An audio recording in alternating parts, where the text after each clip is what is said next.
Bonjour, texte liturgique. 6e semaine de Pâques, année liturgique à vendredi 15 mai 2026. Première lecture, Actes 18, 9 à 18. Dans cette ville j'ai pour moi un peuple nombreux. Lecture du livre des Actes des Apôtres. À Corinthe, une nuit, le Seigneur dit à Paul dans une vision, « Sois sans crainte, parle, ne garde pas le silence. Je suis avec toi, et personne ne s'en prendra à toi pour te maltraiter, car dans cette ville, j'ai pour moi un peuple nombreux. » Paul y séjourna 1 an et demi et il enseignait parmi les Corinthiens la parole de Dieu.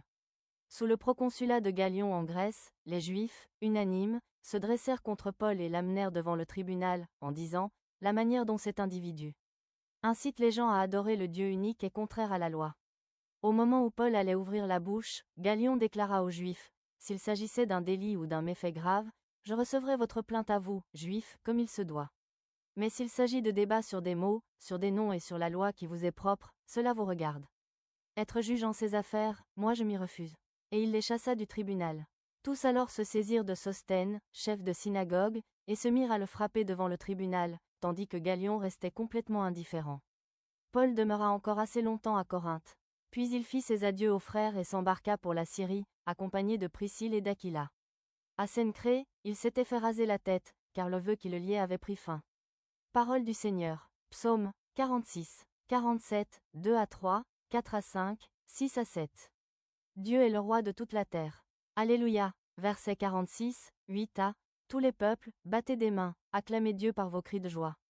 Car le Seigneur est le Très-Haut, le redoutable, le grand roi sur toute la terre. Celui qui nous soumet des nations, qui tient des peuples sous nos pieds.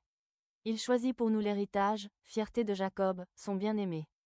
Dieu s'élève parmi les ovations, le Seigneur, aux éclats du corps. Sonnez pour notre Dieu, sonnez, sonnez pour notre roi, sonnez. Acclamation, Luc 24, 46.26. Alléluia, Alléluia. Le Christ devait souffrir et ressusciter d'entre les morts pour entrer dans la gloire. Alléluia. Évangile, Jean 16, 20 à 23.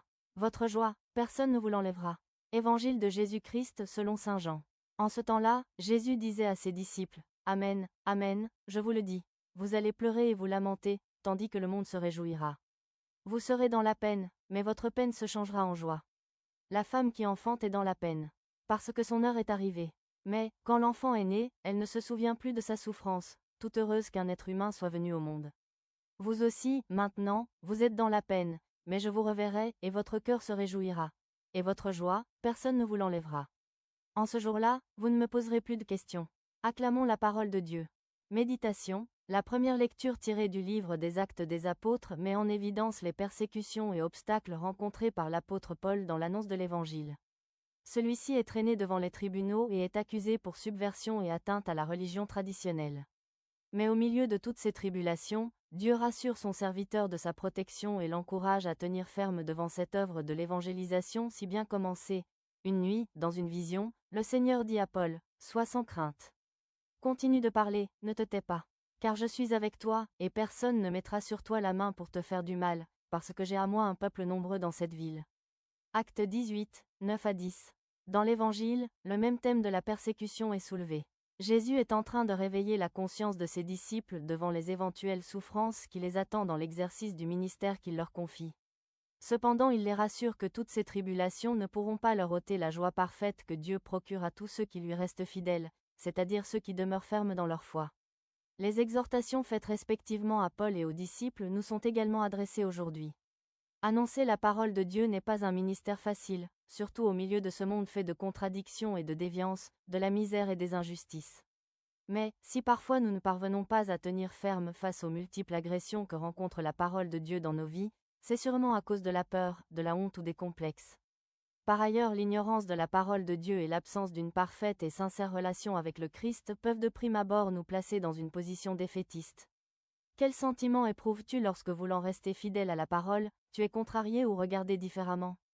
Prière. Avec le psaume 47, chante la louange du Seigneur, roi du monde. Action. Devant chaque moment de peur de témoigner le Christ, écoute et répète ces paroles du Seigneur, sois sans crainte. Continue de parler, ne te tais pas. Car je suis avec toi, et personne ne mettra sur toi la main pour te faire du mal. Bonne journée et excellent début de week-end sous la divine protection par l'intercession de la Sainte Vierge Marie.